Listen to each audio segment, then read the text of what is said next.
lakteche mawuok e kaunti ma Meru koro dwaro ni piny owacho oyango okumba mar thieth achiel mabiro bedo okumba mar thieth mar tuo mar kansa e pacho ka. Ka giloso e kar thieth mar kansa ma Aroha, gikoni thieth mar kansa nengone oidho kendo thoth ji wito ngimagi nikech gionge kod omenda mar thieth.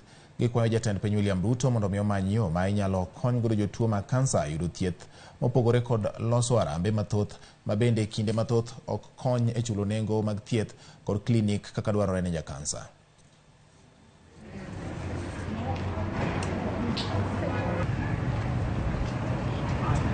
Especially saa hii kansa imekuwa mzigo kwa jamii. Wametusaidia sababu sasa, for example, kama saa hii nimeangaliwa, nimejijua, so ukiangaliwa mapema unajua the way forward. Hata hii NHIF mujaribu sana vile mwezavyo, kwa sababu ni kweli tunakata hiyo NHIF, lakini kusema ukweli inatibu tu kidogo tu.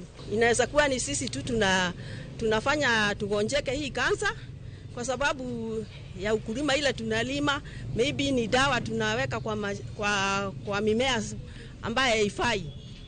Kwa sababu mtu anaweza nyunyisha dawa, tuseme for example asubuhi akuja uzie watu, na hiyo ni si mzuri.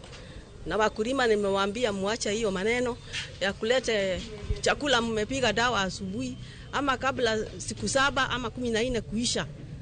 Hiyo ni kuua watu na ni kufanya ugonjwa hii ya kansa iendelee. In our region here, mostly we have the gastrointestinal tumors, whereby we have the leading in our region here is esophageal cancer and gastric cancer, followed by the cervical cancer.